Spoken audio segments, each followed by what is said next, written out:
तो चलो आगे बढ़ते हैं और नेक्स्ट टॉपिक देखते हैं, that is radio active decay law.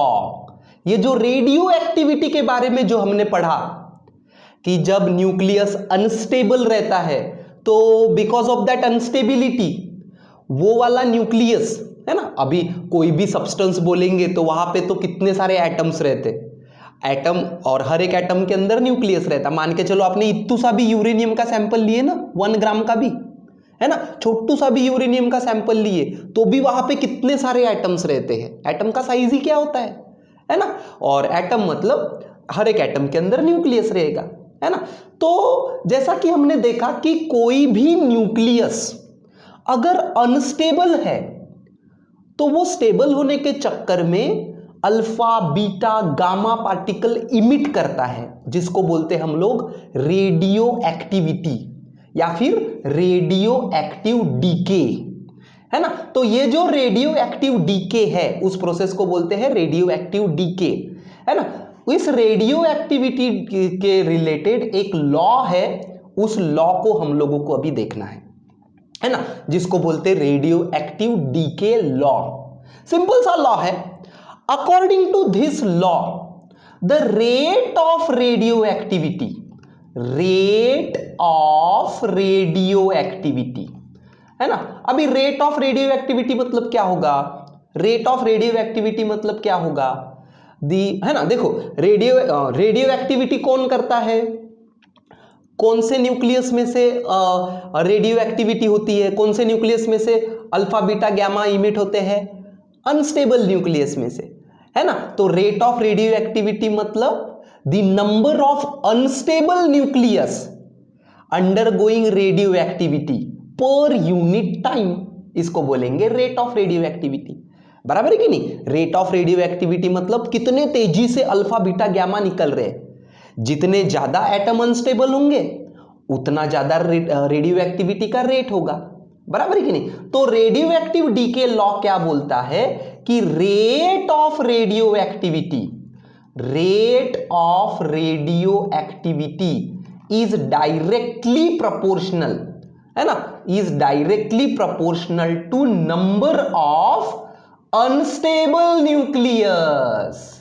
जितने अनस्टेबल न्यूक्लियस है वो वाले सब्सटेंस में, उसके ऊपर रेडियो एक्टिविटी का रेट डिपेंड रहेगा। सिंपल सा लॉ है।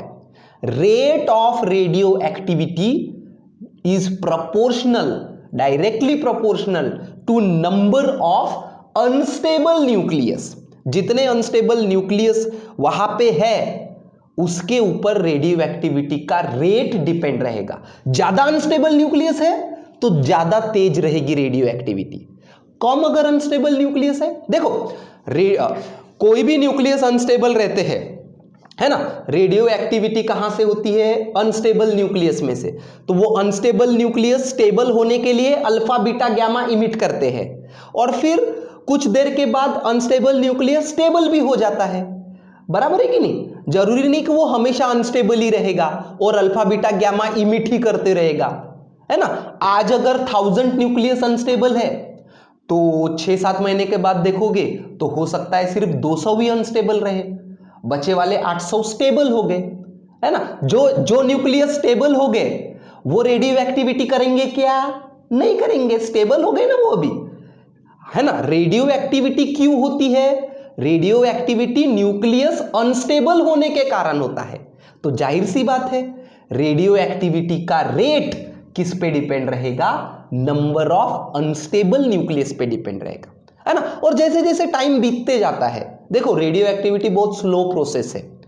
आज मान के चलो आपने एक यूरेनियम का सैंपल लिए और उस यूरेनियम में सभी के सभी हजार, उसमें मान के चलो 1000 एटम्स है, मतलब 1000 न्यूक्लियस है। वो जो यूरेनियम का छोटू सा सैंपल लिए उसमें मान के चलो 1000 न्यूक्लियस है और सभी के सभी अनस्टेबल है। तो आज रेडियो एक्टिविटी का रेट बहुत ज्यादा रहेगा, लेकिन वही 3 महीने के बाद देखते हो, 6 महीने के बाद देखते हो, 2 साल के बाद देखते हो तो रेडियो एक्टिविटी का रेट कम कम होते जाएगा। क्यों, क्योंकि ये जो 1000 अनस्टेबल है, कुछ जैसे जैसे समय बीतते जाएगा वैसे वैसे इसमें से कुछ कुछ न्यूक्लियस स्टेबल होते जाएंगे और जो न्यूक्लियस स्टेबल हुआ वो फिर रेडियो एक्टिव डीके करेगा क्या? नहीं करेगा, वो अल्फा बीटा गामा इमिट नहीं करेगा। तो जितने स्टेबल होते जाएंगे, जैसे जैसे टाइम बढ़ते जाएगा, वैसे वैसे रेडियो एक्टिविटी का रेट भी कम होते जाएगा। तो वही लॉजिक इस लॉ में बताया है कि rate of radio activity is directly proportional to number of unstable nucleus present at that time. ठीक है, तो नंबर ऑफ अनस्टेबल न्यूक्लियस को चलो मैं कैपिटल एन से रिप्रेजेंट कर देता हूं। कोई भी समय का अनस्टेबल न्यूक्लियस है ना, मान के चलो अभी 1000 अनस्टेबल है, तो कैपिटल एन इक्वल टू 1000। 3 महीने के बाद देखते हो तो 1000 में से 200 स्टेबल हो गए, तो बचे कितने? 800 अनस्टेबल है मान के चलो, तो कैपिटल एन इक्वल टू 800। कितना? 3 महीने के बाद। तो कैपिटल एन मतलब मान के चलो नंबर ऑफ अनस्टेबल न्यूक्लियस है। तो रेट ऑफ रेडियो एक्टिविटी कैसे लिखते? रेट ऑफ रेडियो एक्टिविटी हम लोग dN/dt ऐसा लिखते है ना। This is the rate of radio activity. ये रेट ऑफ रेडियो एक्टिविटी को दूसरी भी भाषा में हम लोग याद रख सकते, the number of unstable nucleus. इसको कैसा याद रख सकते? देखो ऐसा लॉ में जैसे लिखा है, the number of unstable nuclei undergoing the decay per unit time, है ना। ये जो लाइन लिखी है, the number of unstable nucleus undergoing the decay per unit time, मतलब ये रेडियो एक्टिविटी का रेट ही है पर यूनिट टाइम, है ना। पर यूनिट टाइम मतलब derivative with respect to time, मतलब रेट ऑफ रेडियो एक्टिविटी, है ना। तो रेट ऑफ रेडियो एक्टिविटी की जगह पे आप ऐसी भी लाइन याद रख सकते हो, चाहे तो ये लाइन याद रखो या फिर इसके जगह पे ऐसा याद रखो, रेट ऑफ रेडियो एक्टिविटी ऐसा याद रखो, आपकी मर्जी, है ना। लेकिन मेरे ख्याल से थोड़ा ये लंबा वाला ही याद रहना चाहिए, क्योंकि ये कैसा लॉ है, तो लॉ जैसा का वैसा ही याद रखे तो बेहतर है। ठीक है, so the number of unstable nuclei undergoing the decay, undergoing the decay मतलब जहां से अल्फा बीटा गैमा बाहर निकल रहे, है ना।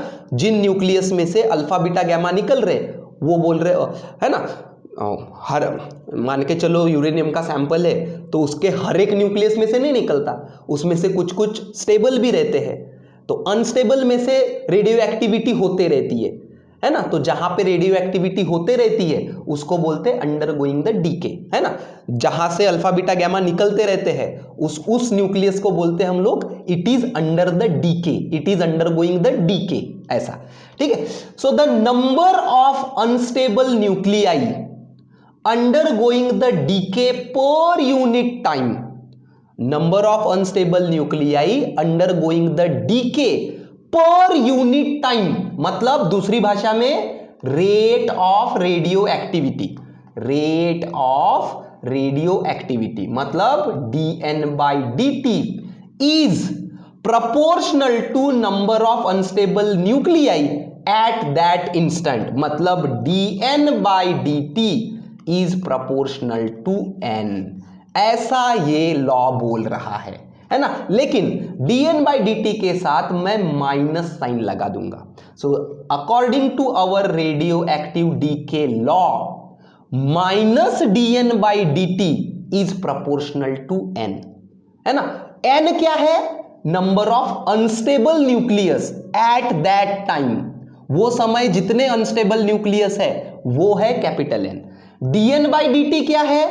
रेट ऑफ रेडियो एक्टिविटी, है ना। रेट ऑफ रेडियो एक्टिविटी मतलब number of unstable nucleus undergoing decay per unit time, है ना, जहां से अल्फा बीटा गैमा निकल रहे हैं, है ना। Number of unstable nucleus undergoing the decay per unit time मतलब dN/dt, उसी को सिंपल भाषा में याद रखते हैं रेडियो एक्टिविटी का रेट, है ना। कोई भी चीज को आप टाइम के साथ डेरिवेटिव करते हो तो उसको क्या बोलते हैं? रेट ऑफ चेंज बोलते हैं ना।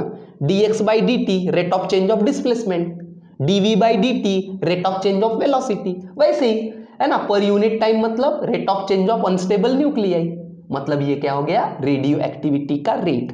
सो according to radio active decay law, minus dN/dt, है ना।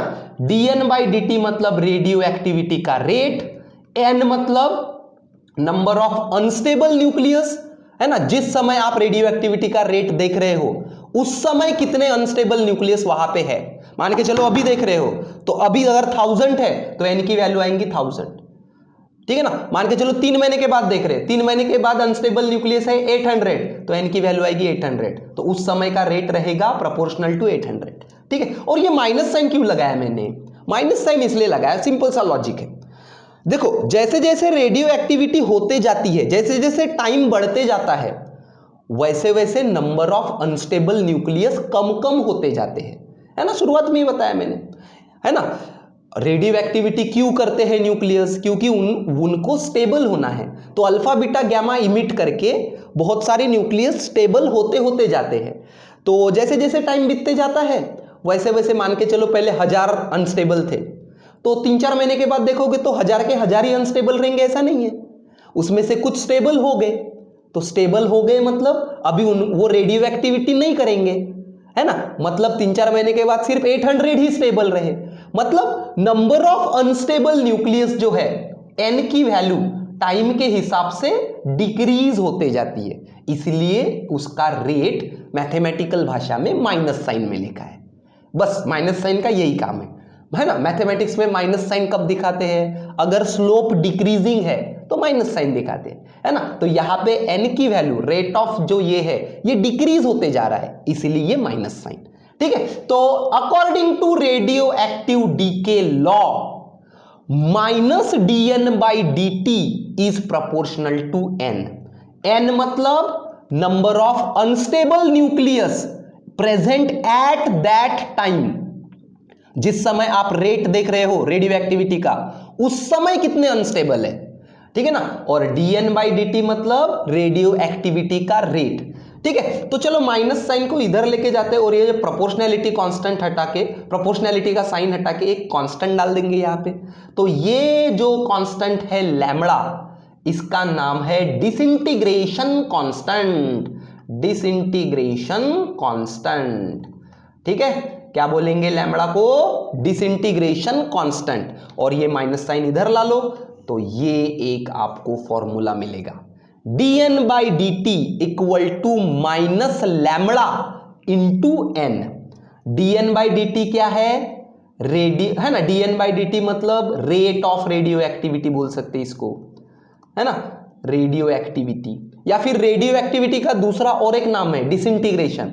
तो dn बाई dt को डिसइंटीग्रेशन रेट ऐसा भी बोल सकते हैं, rate of disintegration, rate of disintegration, है ना। रेडियो एक्टिविटी का और एक नाम है डिसइंटीग्रेट होना, रेडियो एक्टिव होना मतलब डिसइंटीग्रेट होना, ठीक है। तो dn बाई dt मतलब रेट ऑफ रेडियो एक्टिविटी, ऐसा याद रखो, या फिर रेट ऑफ डिसइंटीग्रेशन, ठीक है ना। तो ये dn by dt equal to minus lambda times n, है ना। रेडियो एक्टिविटी का रेट, डिसइंटीग्रेशन का रेट कैसे निकाल सकते, माइनस लैम्बडा टाइम्स n, है ना। n मतलब नंबर ऑफ अनस्टेबल न्यूक्लियस, है ना। उस समय कितने नंबर ऑफ अनस्टेबल न्यूक्लियस है, मान के चलो अभी का रेट निकालना है मुझको, और अभी 1000 न्यूक्लियस अनस्टेबल है, तो डिसइंटीग्रेशन रेट रहेगा माइनस लैम्बडा इंटू 1000, ठीक है। मान के चलो शुरुआत में, है ना, या फिर 3 महीने के बाद मान के चलो ये है 800, तो रेडियो एक्टिविटी का रेट रहेगा माइनस लैम्बडा इंटू 800, ठीक है। मान के चलो at time t equal to 0, जब time t equal to 0 radio activity चालू हुई थी, है ना, तो नंबर ऑफ एक्टिव न्यूक्लियस थे n इक्वल टू n0 थे, तो रेडियो एक्टिविटी का रेट निकलेगा माइनस लैम्बडा इंटू n0, ठीक है ना। तो ये रेडियो एक्टिविटी के रेट को a से भी रिप्रेजेंट करते हैं, ठीक है। तो रेडियो एक्टिविटी का रेट मतलब minus lambda times number of unstable nucleus उस समय का, है ना, जिस समय का आप रेट निकाल रहे हो उसी समय के अनस्टेबल न्यूक्लियस, ठीक है। तो ये हो गया तुम्हारा रेडियो एक्टिव डीके लॉ। अभी कभी कभी 3 मार्क के लिए इसके भी आगे पूछते हैं कि using this radio active decay law हमको एक्सप्रेशन निकालना है n का, n का एक्सप्रेशन निकालना है। n मतलब number of unstable nucleus, number of कितने अनस्टेबल न्यूक्लियस है ना। मान के चलो मुझे क्वेश्चन में पूछा गया कि कुछ कुछ है और इनिशियली कुछ तो भी है, और 10 मिनट के बाद कितने नंबर ऑफ अनस्टेबल न्यूक्लियस है, मतलब टाइम दिया है और नंबर ऑफ अनस्टेबल न्यूक्लियस निकालना है। 2 साल के बाद कितने नंबर ऑफ अनस्टेबल न्यूक्लियस है, तो इसके लिए मुझको ये वाला डिफरेंशियल इक्वेशन यूज करके किसका एक्सप्रेशन निकालना है, n का एक्सप्रेशन निकालना है। तो सीधा क्वेश्चन आता है derive the expression for n। ठीक है, तो चलो उसका भी डिराइव कर लेते हैं। ठीक है, यहां तक तो हम लोग पहुंच ही गए थे according to radio active decay law. ठीक है ना, सॉरी ये यहां तक पहुंच ही गए थे। ठीक है, तो चलो ये dt जो है इसको इधर लेके चलते और n को इधर लेके आते, तो ये हो जाएगा dn/n equal to minus lambda into dt। क्यों ऐसा किया, क्योंकि मुझको डिफरेंशियल इक्वेशन सॉल्व करना है, तो सभी वेरिएबल्स एक तरफ ले लिए मैंने, तो n का वेरिएबल n के साथ ला लिया और t का इधर ले लिया। ठीक है, तो dn/dt equal to minus lambda into dt। फिर डिफरेंशियल इक्वेशन सॉल्व करने की प्रोसीजर आपको शायद पता होनी चाहिए, है ना। दोनों साइड हम लोग इंटीग्रेशन मार देंगे, ये वाली भी साइड में और ये वाली भी साइड में। ठीक है ना, अभी मान के चलो रेडियो एक्टिविटी चालू हुई टाइम t इक्वल टू 0 पे, अज्यूम करो। तो जब रेडियो एक्टिविटी चालू हुई टाइम t इक्वल टू 0 पे और टाइम बढ़ते बढ़ते आया और अभी का टाइम है मान के चलो t। ठीक है ना, अभी जो करंट टाइम है, जिस टाइम के लिए आप एक्सप्रेशन निकाल रहे हैं वो टाइम है t। तो टाइम की लिमिट कैसे आएंगी, इनिशियल लिमिट आएंगी t की 0 और फाइनल लिमिट आएंगी t, बराबर है। टाइम 0 से स्टार्ट हुआ और अभी का टाइम मान के चलो है t। ठीक है ना, तो टाइम की लिमिट आएगी 0 से t। और जब टाइम t इक्वल टू 0 था, मतलब जब रेडियो एक्टिविटी चालू थी, तब अज्यूम करो कि नंबर ऑफ अनस्टेबल न्यूक्लियस थे n0, है ना। Number of unstable nucleus initially जब रेडियो एक्टिविटी चालू हुई टाइम t इक्वल टू 0 पे, तो कितने अनस्टेबल न्यूक्लियस थे, अज्यूम करो n0। फिर टाइम बढ़ते बढ़ते गया और अभी टाइम t पे, है ना, टाइम t इक्वल टू 0 से रेडियो एक्टिविटी होना चालू हो गई, फिर टाइम बढ़ते बढ़ते गया, तो आफ्टर टाइम t, है ना, शुरुआत में पूरे के पूरे अनस्टेबल थे। ठीक है ना, और आफ्टर टाइम t मान के चलो अनस्टेबल न्यूक्लियस बचे हैं n। ठीक है, शुरुआत में कितने थे अनस्टेबल, n0, फिर उसमें से कुछ स्टेबल हुए होंगे, है ना, स्टेबल होते होते आएंगे, तो मान के चलो after time t unstable nucleus बचे हैं n। ठीक है, तो इधर की लिमिट कैसे आएगी, इधर n वेरिएबल है, n मतलब अनस्टेबल न्यूक्लियस, तो at time t equal to 0 कितने थे, शुरुआत में अनस्टेबल n0, और आफ्टर टाइम t के बाद कितने अज्यूम कर रहे हैं हम लोग, n। ठीक है, तो ये लिमिट समझ में आ गई कैसे कैसे रखी डिफरेंशियल इक्वेशंस की, बराबर है। कहां से शुरू हुआ रेडियो एक्टिव होना, टाइम t इक्वल टू 0 से, और टाइम बढ़ते गया और मान के चलो आफ्टर टाइम स्मॉल t, बराबर है, आफ्टर टाइम स्मॉल t कितने हैं अनस्टेबल न्यूक्लियस, मान के चलो n है, जिसका हमको एक्सप्रेशन निकालना है, और शुरुआत में कितने थे, n0 थे। तो चलो बस अभी इंटीग्रेशन सॉल्व करना है। dn/n dx/x क्या रहता है इंटीग्रेशन इसका, dx/x का इंटीग्रेशन रहता log ऑफ x, है ना। लॉग, कौन सा लॉग रहता है ये, नेचुरल लॉग, ln मतलब नेचुरल लॉग। नेचुरल लॉग मतलब हमारे लॉग बुक में नहीं देख सकते नेचुरल लॉग, हम लॉग बुक में लॉग का बेस रहता है 10 और नेचुरल लॉग में लॉग का बेस रहता है e, बराबर है कि नहीं। नेचुरल लॉग मतलब जिसका बेस है e, तो इंटीग्रेशन ऑफ dx/x है log of x, of course log मतलब टू द बेस e, तो dn/n का इंटीग्रेशन आएगा, क्या आएगा, dn/n का इंटीग्रेशन log ऑफ n आएगा, log ऑफ n। ठीक है, तो ये जो है इसका कैसे आएगा इंटीग्रेशन, देखो n0 to n dn/n। Okay, अब बीच बताया मैंने क्या आएगा इसका इंटीग्रेशन, log, नेचुरल लॉग मतलब ln, तो log to the base e n, और लिमिट कहां से कहां तक है, n0 से लेके n तक है। तो चलो लिमिट पुट कर लो, log ऑफ n, है ना, अपर लिमिट, ठीक है, minus lower limit log of e n0, जम गया। तो इसका जो लेफ्ट हैंड साइड है उसका आएगा इंटीग्रेशन का आंसर ये वाला। अभी यहां पे log of a minus b का फॉर्मूला यूज करो, तो log of a minus log of b, है ना। क्या होता है log of a minus log of b, क्या होता है ना। याद करो लॉगरिथम के बेसिक रूल्स, बेस कौन सा भी रहे, लॉगरिथम के बेसिक रूल तो सेम ही रहते हैं, है ना। याद करो log of x by y कैसा लिख सकते हैं हम लोग, log of x of y, log of numerator minus log of denominator, बराबर है कि नहीं। Log of x upon y is nothing but log x minus log y, वैसा ही है log of n minus log of n zero, तो हम लोग इसको log of n by n zero ऐसा लिख सकते, ठीक है। तो लेफ्ट हैंड साइड जो है वो आएगी log of n by n zero, बराबर है। और लॉग का बेस कौन सा रहेगा, ई, नेचुरल लॉग है ये। अगर ऐसा नहीं लिखना है log to the base e तो ln ऐसा भी लिख सकते, ठीक है। ln मतलब log to the base e. तो लेफ्ट हैंड साइड आएगी log of n minus n zero, of course log का बेस ई। n मतलब क्या, number of unstable nucleus at time t time के बाद, और n0 मतलब क्या, number of unstable nucleus initially मतलब at time t equal to 0, ठीक है। और इधर का इंटीग्रेशन तो बहुत ही आसान है मेरे ख्याल से, 0 to t minus lambda d t. Lambda तो डिसइंटीग्रेशन कांस्टेंट है तो इसको बाहर निकालो, है ना। इंटीग्रेशन ऑफ डी टी आएगा टी 0 से लेके टी, ठीक है ना। वैल्यूज लिमिट पुट करो, पहले अपर लिमिट, वेरिएबल भी टीच है अपर लिमिट भी टीच है, तो टी फिर माइनस 0, तो ये आएगा माइनस लैम्बडा टी, बराबर है। तो राइट हैंड से आएगी माइनस लैम्बडा टी। तो देखो इसको सॉल्व करने के बाद हमको ये मिला, बराबर है, log of n by n zero equal to minus lambda t. लेकिन हमको डेरिवेशन किस चीज का चाहिए था, हमको डेरिवेशन चाहिए है n का, number of unstable nucleus eight any time t, उसका चाहिए।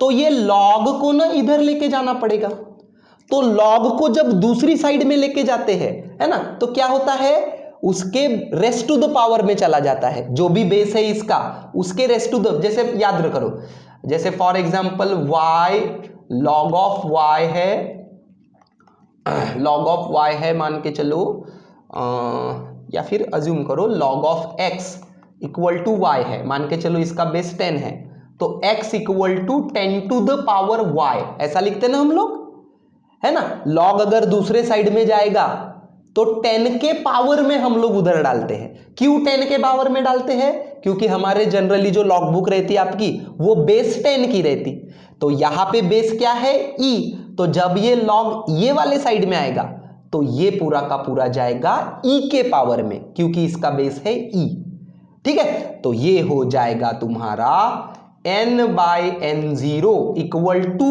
ई to the power minus lambda t, और आपको n का फॉर्मूला चाहिए था, n0 इधर लेके आ जाओ, e to the power minus lambda t, ठीक है। So this is the formula for n, n मतलब नंबर ऑफ अनस्टेबल न्यूक्लियाई जिनके ऊपर रेडियो एक्टिविटी डिपेंड रहती है ना, इसलिए तो n का फॉर्मूला निकाल रहे हैं हम लोग। जैसा मुझको देखना है कि 6 महीने के बाद क्या है रेडियो एक्टिविटी का हाल, तो रेडियो एक्टिविटी किस पे डिपेंड रहती, नंबर ऑफ अनस्टेबल न्यूक्लियस पे, बराबर है कि नहीं। तो n equal to n0 e to the power minus lambda t, n मतलब unstable nucleus at time t, n0 मतलब अनस्टेबल न्यूक्लियस ही है लेकिन at time t equal to 0, शुरुआत के इनिशियली, लैम्बडा डिसइंटीग्रेशन कांस्टेंट, और t मतलब टाइम, कितने समय के बाद का, है ना, कौन से समय पे आप देख रहे हैं n, वो वाला टाइम, ठीक है। तो e to the power minus lambda t, है ना, ये ग्राफ कैसे आएगा, e टू द, e मतलब एक्सपोनेंशियल कर्व, तो एक्सपोनेंशियल कर्व नहीं क्या, ये ऐसा आएगा, इसका ऐसा, है ना। क्यों ये ऐसा डिक्रीज होते जाएगा, क्योंकि यहाँ पे माइनस साइन है, ठीक है। अगर प्लस साइन रहा रहता था तो ये ऐसा गया रहता था, है ना, जैसे डायोड में देखते हैं हम लोग e टू द, है ना। तो एक्सपोनेंशियल कर्व आएगा इसका, और एक्सपोनेंशियल कर्व, है ना, time t equal to 0 put करके देखो तो यहाँ पे n equal to n0 e to the power minus lambda t, t equal to 0 put करके देखो तो e टू द पावर 0 मतलब 1, तो n इक्वल टू n0, तो ये जो कर्व है है ना। इधर अगर टाइम लेते हो आप लोग और इधर n लेते हो तो ये यहां से चालू होगा। At time t equal to 0 पूरे के पूरे रहेंगे अनस्टेबल n0, और फिर यहां से ऐसा एक्सपोनेंशियली कम कम होते जाएगा, ये ऐसा इस प्रकार से। ठीक है। सो जैसे जैसे टाइम बढ़ते जाएगा वैसे वैसे देखो n की वैल्यू कम कम होते जाती है, मतलब अनस्टेबल न्यूक्लियस कम कम होते जाते हैं। होना ही है क्योंकि वो रेडियो एक्टिविटी कर रहे हैं ना, और रेडियो एक्टिविटी कर रहे हैं मतलब उसमें से बहुत सारे न्यूक्लियस स्टेबल होते होते जा रहे हैं, तो अनस्टेबल न्यूक्लियस की संख्या तो कम कम होती ही जाएगी। तो इस प्रकार से आएगा ये कर्व, और फॉर्मूला आएगा तुम्हारा n equal to n0 e to the power minus lambda t. बराबर है।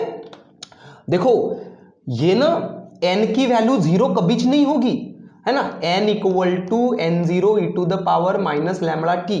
n की वैल्यू 0 कब होगी? जब time t equal to infinity रखोगे तब होगी, है ना। इसका मतलब यह है कि एक बार अगर रेडियो एक्टिविटी चालू हुई तो वो ना कभी खत्म नहीं होती, वो चलती ही रहती है ना। ऑफ कोर्स वो बहुत कम मात्रा में रहती है जिसका हमारे लाइफ के ऊपर कुछ फर्क नहीं पड़ता, लेकिन वो रहती है। जापान में जो बॉम्ब गिरे होंगे उसका बहुत सालों तक परिणाम दिखाई दे रहा था। क्यों? ये इसी की वजह से। बराबर है कि नहीं? क्योंकि रेडियो एक्टिविटी कभी खत्म ही नहीं होती। ठीक है ना। तो ये हो गया n इक्वल टू n0। चलो एक नेक्स्ट डेफिनेशन भी देख लेते हैं इस लॉ से, रेडियो एक्टिविटी से रिलेटेड। डेफिनेशन का नाम है हाफ लाइफ पीरियड। पीरियड मतलब टाइम। तो किसको बोलते हैं हाफ लाइफ टाइम या फिर half life period? Half life period मतलब सिंपल सी डेफिनेशन है, it is the time after which radio activity exactly आधी हो गई। हाफ लाइफ, हाफ हो गई, है ना। शुरुआत में जितनी थी उससे हाफ हो गई, तो उतने टाइम को बोलेंगे हाफ लाइफ पीरियड। मान के चलो अभी रेडियो एक्टिविटी का कुछ तो भी रेट चल रहा है अभी, ठीक है। अज्यूम करो 1000 डिसइंटीग्रेशन पर सेकंड ऐसा चल रहा है ना। देखो रेडियो एक्टिविटी का रेट मतलब dN/dt, तो इसका यूनिट रहता पर यूनिट टाइम, है ना, वो बताता हूं मैं आपको। तो मान के चलो अभी कुछ तो भी रेडियो एक्टिविटी हो रही है, और अभी जितनी रेडियो एक्टिविटी हो रही है, अभी जितने अल्फा बीटा गैमा निकल रहे उससे एग्जैक्टली आधे 3 महीने के बाद निकल रहे। इसका मतलब हाफ लाइफ पीरियड हो गया 3 मंथ्स। ठीक है ना। कोई कोई के लिए हाफ लाइफ पीरियड रहेगा 2 इयर्स, मतलब 2 साल के बाद आधा हो रहा है। तो हाफ लाइफ पीरियड मतलब इतना time, so that radio activity हो जाती है हाफ। अभी रेडियो एक्टिविटी किसके ऊपर डिपेंड है? नंबर ऑफ अनस्टेबल न्यूक्लियस पे। मतलब हम लोग ऐसा भी बोल सकते, it is the time after which the number of unstable nucleus becomes half. बराबर है। ओरिजिनल से हाफ अगर हो गए अनस्टेबल न्यूक्लियस तो उसको बोलेंगे हम लोग हाफ लाइफ पीरियड। ठीक है।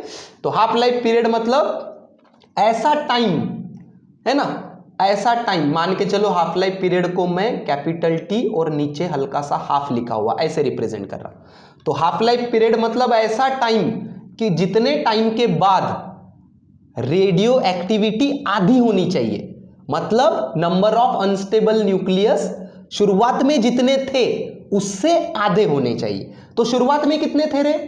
n0 थे, है ना। तो हाफ लाइफ पीरियड के बाद कितने होने चाहिए? n0/2। सही बात है कि नहीं? शुरुआत में कितने थे?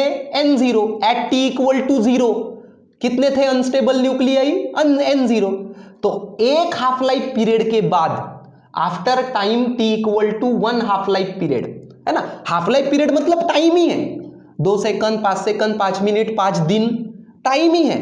ऐसा टाइम कि number of unstable nucleus original से आधे हो जाएंगे, इनिशियल से आधे हो जाएंगे। तो इनिशियली t इक्वल टू 0 पे थे n0, तो अभी कितने हो जाएंगे हाफ लाइफ पीरियड के बाद? n0/2। ठीक है। तो मैं ये t यहां पे कितना रखूंगा? हाफ लाइफ पीरियड रखूंगा यहां पे। ठीक है ना। बराबर है। t की वैल्यू अगर हाफ लाइफ पीरियड की इतनी है तो n की वैल्यू हो जाएगी n0/2, ओरिजिनल से आधी। तो इसके ऊपर से मुझको हाफ लाइफ पीरियड मतलब t हाफ का फॉर्मूला मिल सकता है। ठीक है। तो n0 n0 कैंसिल हो गया। ठीक है। तो बचेगा क्या रे यहाँ पे? 1/2 equal to e to the power minus lambda into half life, t half. ठीक है, तो चलो इसको रेसिप्रोकल ले लेते हैं, मतलब न्यूमरेटर डिनोमिनेटर उल्टा पुल्टा कर देते हैं। तो ये हो जाएगा 2 और इसका रेसिप्रोकल लेंगे 1 अपॉन लेंगे, मतलब इसका पावर हो जाएगा प्लस, है कि नहीं? 1 अपॉन, है ना, पावर प्लस हो जाएगा, बराबर है कि नहीं? 1 अपॉन एक्स अगर है मतलब x टू द पावर -1, बराबर है। तो रेसिप्रोकल लेते हैं तो पावर क्या हो जाएगा, रिवर्स हो जाएगा, तो इसका माइनस है तो इसका प्लस हो जाएगा। ठीक है, तो ये मिल जाएगा मुझको e to the power lambda t half, t half मतलब क्या है, half life period equal to 2। फिर से इस ई को इधर लेके आ जाओ, ठीक है, तो ई को इधर लेके आ गए मतलब लॉग होगा। देखो लॉग को दूसरी तरफ लेके जाए तो ई टू द पावर होता था, तो अभी ई को इधर लेके आ गए तो इधर क्या लेना पड़ेगा आपको, लॉग।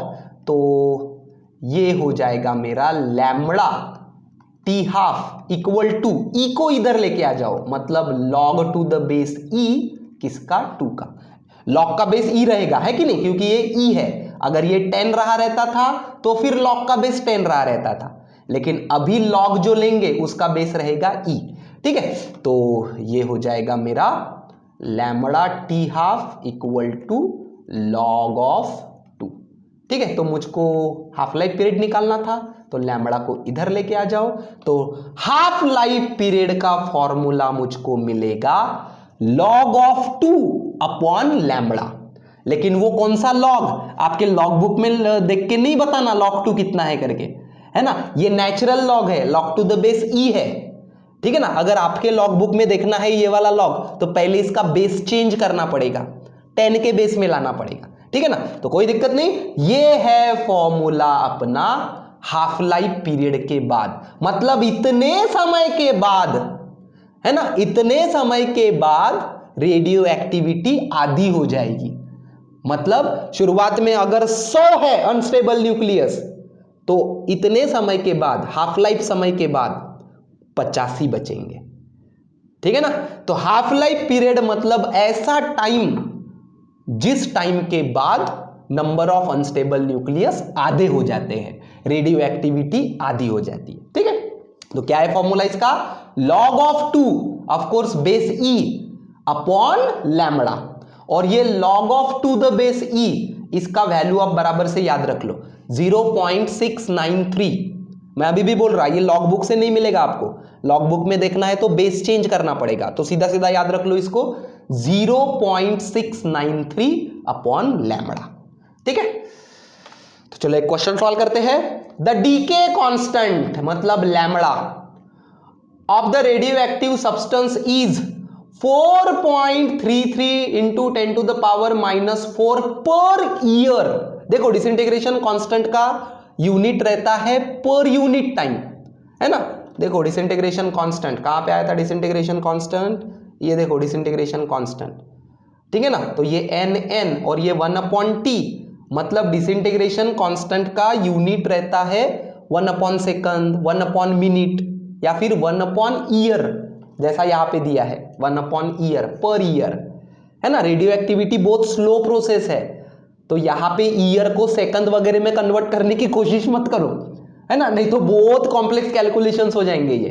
ठीक है, ईयर में है तो टाइम ईयर में ही लिखेंगे हम लोग। ठीक है, ये जो कैलकुलेट हाफ लाइफ पीरियड है ना, मतलब हाफ लाइफ पीरियड निकालने को बोला है आपको, तो ये भी हम लोग ईयर में ही निकालेंगे, नहीं तो जनरली हम लोग क्वेश्चन सॉल्व करते समय क्या करते हैं, जो भी टाइम है वो सेकंड में लेते हैं, तो ईयर को सेकंड में लेने जाओगे तो बहुत लेंथी कैलकुलेशन हो जाएगा, तो हम अपना आंसर भी ईयर में ही लिखेंगे। ठीक है, तो लैम्बडा दिया है into 10 to the power -4 per year. ठीक है, हाफ लाइफ पीरियड निकालना है, हाफ लाइफ पीरियड का बीच फॉर्मूला बताया मैंने आपको 0.693 अपॉन लैम्बडा। ठीक है, तो 0.693 अपॉन लैम्बडा, 0.693 लैम्बडा लिखो जैसा का वैसा। ठीक है, और लॉग बुक से आप इसको सॉल्व कर सकते हैं, 10 टू द पावर -4 को बाजू में रखो। ठीक है, ये ऊपर चला गया 10 टू द पावर -4,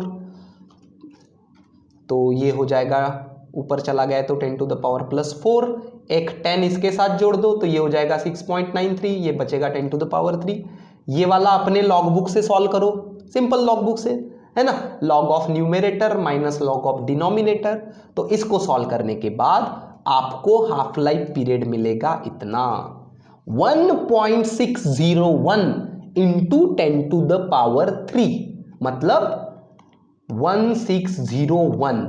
और ये हाफ लाइफ पीरियड मतलब टाइम है, तो टाइम का यूनिट क्या रहेगा, लैम्बडा का यूनिट देखो पर ईयर में था, तो इस टाइम का भी यूनिट रहेगा ईयर, सेकंड मत लिखना, ईयर, है ना। तो 1600 साल उसका हाफ लाइफ पीरियड है। सोचो 1600 साल भी अगर वो रहा तो भी धीरे धीरे रेडियो एक्टिविटी होती ही रहती है, मतलब इतना खतरनाक रहता है न्यूक्लियर बॉम्ब, है ना।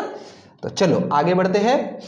डिसइंटीग्रेशन रेट, डिसइंटीग्रेशन रेट मतलब रेडियो एक्टिविटी का रेट, मतलब dN/dt, बराबर है कि नहीं, जिसको A से भी रिप्रेजेंट करते हैं। तो disintegration rate of the radio activity sample is 10⁻10 per hour. अभी टाइम आवर में दिया है तो हम भी आवर्स में ही सॉल्व करेंगे, अननेसेसरी सेकंड में उसको कन्वर्ट मत करो इस यूनिट में, तो भी ठीक है ना।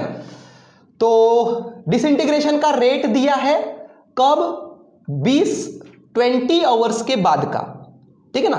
फिर आगे बोला है कि disintegration rate it reduces to 5 into 10⁻9 per our, कितने समय के बाद, 30 आवर्स के बाद, है ना। मतलब दो चीजें दी है, डिसइंटीग्रेशन रेट एक 20 घंटे के बाद का दिया है, और दूसरे स्टेटमेंट में डिसइंटीग्रेशन रेट 30 आवर्स के बाद का दिया है ना। मतलब दो चीजें दी है, तो दो चीजें दी है मतलब दो इक्वेशन बनेंगे, और जब दो इक्वेशन बनते हैं तो इक्वेशन 1/2 2/1 करके आपको आंसर मिल जाता है, ठीक है। तो कौन सा फॉर्मूला लगेगा यहां पे, डिसइंटीग्रेशन रेट dN/dt, क्या देखे थे formula, radio active decay law से, है ना, देखे थे ये फॉर्मूला, रेडियो एक्टिविटी का rate dN/dt equal to minus lambda into n, ठीक है। फिर इसको सॉल्व करने के बाद हमको n का फॉर्मूला मिला था। तो फिलहाल यहां पे n का फॉर्मूले की आवश्यकता नहीं है, यहां पे हमको डिसइंटीग्रेशन रेट दिया है, मतलब dN/dt दिया है। तो जो हमने रेडियो एक्टिविटी का लॉ देखे वहीं पे हमने ये फॉर्मूला देखे dN/dt equal to minus lambda into n। याद आया, according to radio activity law the rate of radio activity is proportional to number of unstable nucleus, ठीक है ना। ओके, तो इस dN/dt को मैं a से रिप्रेजेंट कर देता हूं, बराबर है ना, equal to minus lambda n, ठीक है। तो ये हो जाएगा रेडियो एक्टिविटी का rate after time t equal to minus lambda into n। लेकिन अभी ना आपको n का भी फॉर्मूला पता है, n मतलब नंबर ऑफ अनस्टेबल न्यूक्लियस, तो उसका भी फॉर्मूला पुट कर देते, n0 e⁻ minus lambda t, ऐसा ही है ना n का फॉर्मूला, है ना। देखो n का फॉर्मूला, ये देखो n0 e⁻ minus lambda t, है ना। ऐसा क्यों कर रहा हूं मैं, क्योंकि देखो रेडियो एक्टिविटी का रेट दिया है और समय दिया है, n तो दिया ही नहीं है, इसलिए मैं n का फॉर्मूला पुट कर रहा हूं यहां, ठीक है ना। तो n का फॉर्मूला पुट करें तो ये हो जाएगा, ठीक है। तो चलो बताओ रे मुझको, माइनस लैम्बडा इंटू n0 इसको क्या बोल सकते हैं हम लोग, माइनस लैम्बडा इंटू n0 इसको बोल सकते हैं हम लोग इनिशियल रेडियो एक्टिविटी का rate, the radio activity rate या फिर disintegration rate at time t equal to 0, बोल सकते कि नहीं बोल सकते, बोल सकते हैं, है ना। क्यों, क्योंकि रेडियो एक्टिविटी का रेट या फिर डिसइंटीग्रेशन रेट क्या है फॉर्मूला अपना, dN/dt equal to minus lambda into n। जिस समय का, ये है रेडियो एक्टिविटी का रेट, बराबर है कि नहीं, ये है डिसइंटीग्रेशन का रेट। तो जिस समय आप रेडियो एक्टिविटी का रेट लिख रहे उस समय कितने अनस्टेबल न्यूक्लियस थे, उसको लैम्बडा के साथ मल्टीप्लाई किए तो आपको रेडियो एक्टिविटी का रेट मिल जाएगा, है ना। अज्यूम करो अभी का रेडियो एक्टिविटी रेट लिख रहे तो अभी का n कितना है वो देखना पड़ेगा, बराबर है। तो लैम्बडा इंटू n0 मतलब क्या है, at time t equal to 0, at time t equal to 0 कितना था अनस्टेबल न्यूक्लियस, एन की वैल्यू कितनी थी, n0, है ना। तो at time t equal to 0 ये n की वैल्यू थी n0, ठीक है। तो रेडियो एक्टिविटी का rate at time t equal to t0 ये हो जाएगा माइनस लैम्बडा इंटू n0, बराबर है, क्योंकि एट टाइम टी शुरुआत में at time t equal to 0 पे नंबर ऑफ अनस्टेबल न्यूक्लियस कितने थे, n0, है ना। तो लैम्बडा इंटू n0 मतलब रेडियो एक्टिविटी का रेट है at time t equal to 0, मतलब इनिशियल रेडियो एक्टिविटी का रेट, इसको हम लोग A0 से डिनोट कर सकते हैं, A0 से, है ना।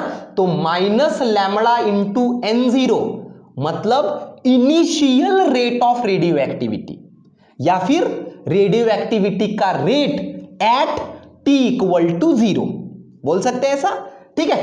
तो चलो ये है हमारा ये, ठीक है। तो डी यहां पे n का फॉर्मूला रख दिए, और अभी जैसे मैंने आपको बताया ये जो है माइनस लैम्बडा इंटू n0 इसको आप लोग बोल सकते हैं A0, मतलब initial disintegration rate, initial radio activity का रेट, डिसइंटीग्रेशन या फिर रेडियो एक्टिविटी दोनों का मतलब एक ही है, ठीक है। तो हमको ये एक फॉर्मूला मिल जाता है ना।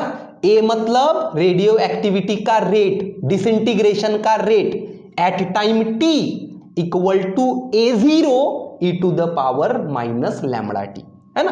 कैसे मिला, ये इसी के ऊपर से मिला। और ये ऐसा क्यों निकाले हमने, क्योंकि मेरे क्वेश्चन में डिसइंटीग्रेशन रेट पूछा है इसलिए, है ना। तो dn बाई डी टी मतलब अगर आपको a नहीं लिखना है तो dn बाई डी टी ऐसा भी लिख सकते। तो डिसइंटीग्रेशन का rate a of t at any time equal to A0, A0 मतलब इनिशियल डिसइंटीग्रेशन का rate, initial at t equal to 0 कितना था वो, है ना, e to the power minus lambda t जैसा का, ये e to the power minus lambda t जैसा का वैसा। तो ये फॉर्मूला अभी मेरा यूज होगा, ठीक है। तो चलो ये फॉर्मूले को यूज करके दो इक्वेशन बनेंगे। पहला क्या बोलता है स्टेटमेंट, कितना है 10 टू द पावर 10 है रेडियो एक्टिविटी का रेट, कितने समय के बाद, 20 आवर्स के बाद। तो t equal to 20 hour put कर लो, t इक्वल टू 20, है ना, आवर्स में ही सॉल्व करो, उसको सेकंड में मत सॉल्व करो। तो t इक्वल टू 20 पुट करोगे तो रेडियो एक्टिविटी का रेट होगा 10 टू द पावर 10, तो ये होगा मेरा इक्वेशन नंबर 1। ये इक्वेशन में पुट कर रहे हैं हम लोग, ठीक है। दूसरा स्टेटमेंट देखो, कितना है रेडियो एक्टिविटी का rate, 5 into 10 to the power 9, मतलब इसकी वैल्यू आएगी 5 इंटू 10 टू द पावर 9, कितने समय के बाद, time t equal to 30 second के बाद। तो 30 कितने समय के बाद, 30 आवर्स के बाद, ठीक है। तो ये बनेगा मेरा दूसरा इक्वेशन। तो बन गए दो इक्वेशन, इक्वेशन 1 इक्वेशन 2 बन गए। और जब दो इक्वेशन मिलते हैं तो हमारे मन में नेचुरली 1/2 सही है ना। तो क्या निकालना है हमको, डीके कांस्टेंट, डीके कांस्टेंट मतलब लैम्बडा निकालना है, ठीक है ना। तो वैसे भी मुझको इक्वेशन 1/2 करना ही पड़ेगा, क्योंकि ये A0 जो है वो दिया है क्या क्वेश्चन में, द रेडियो एक्टिविटी का रेट, डिसइंटीग्रेशन का rate at time t equal to 0 दिया है क्या कहीं तो भी क्वेश्चन में, नहीं दिया है। 20 आवर्स के बाद दिया है, उसके ऊपर से ये इक्वेशन बना, 30 आवर्स के बाद दिया है, उसके ऊपर से ये इक्वेशन बना, मतलब मुझको A0 कैंसिल करने के लिए तो 1/2 करना ही पड़ेगा। तो चलो 1/2 कर लेते, कोई दिक्कत नहीं, 1/2 कर लिए, A0 कैंसिल, ठीक है। तो ये होगा मेरा 10 to the power 10 upon 5 into 10 to the power 9, ठीक है। 10 टू द पावर 9 और 10 टू द पावर 10 मतलब एक ही 10 बचेगा यहाँ पे, और 10/5 मतलब इधर बचेगा 2, ठीक है। चलो इधर आ जाते हैं, e to the power minus lambda 20 upon e to the power minus lambda 30, है ना। अभी बताओ रे मुझको, a to the power x upon a to the power y, simple indices के रूल्स, बेस दोनों का सेम है, तो a to the power x minus y लिखते हैं ऐसा। तो यहां पे भी क्या होगा, e टू द पावर, है ना, न्यूमेरेटर ये है माइनस लैम्बडा 20 माइनस, है ना, डिनोमिनेटर, डिनोमिनेटर का है माइनस लैम्बडा 30, समझ में आ गया, है ना। तो ये माइनस माइनस हो जाएगा plus, e to the power minus lambda 20 plus lambda 30। ठीक है, तो ये हो जाएगा मेरा e to the power 30 lambda minus 20 lambda, तो ये हो जाएगा 10 लैम्बडा बराबर। तो ये बचेगा मेरा क्या करने के बाद, सिंप्लीफाई करने के बाद, e to the power 10 lambda equal to 2। अभी मुझको लैम्बडा निकालना है, फिर से e को इधर लेके जाना पड़ेगा। अभी e को दूसरी तरफ लेके गए तो अभी आपको याद हो गया है ना, e को दूसरी तरफ लेके जा रहे, log को दूसरी तरफ लेके जाए तो e बनता है, e टू द पावर बनता है, तो e को दूसरी तरफ लेके गए तो log बनेगा। ठीक है ना, तो क्या हो जाएगा 10 lambda equal to log of 2, लेकिन इस log का बेस क्या रहेगा, e रहेगा। ठीक है, तो चलो दूसरी तरफ लेके चलो e। ठीक है, तो मुझको लैम्बडा चाहिए। अभी log ऑफ 2 आपको याद रखने को बोला है मैंने, log ऑफ 2 और बेस क्या है इसका, e है ना, इसको याद रख लो 0.693, ये सीधा सीधा याद रख लो, क्योंकि जब आप एग्जाम के समय सीधा सीधा log 2 देखोगे अपने लॉग बुक से तो वो गलत होगा, क्योंकि आपकी लॉग बुक बेस 10 वाली है और हमको कौन सा चाहिए, log to the base e, natural log चाहिए, तो सीधा सीधा याद रखो। ठीक है, तो 10 इधर आ जाओ, है ना, तो 10 से डिवाइड करें तो ये हो जाएगा 0.0693, और हमारा समय दिया था आवर्स में, तो लैम्बडा की भी यूनिट होगी पर आवर। ठीक है, तो इस प्रकार से आप क्वेश्चन सॉल्व कर सकते हैं। तो ये पेज नंबर्स देख लेना 202 एंड 203।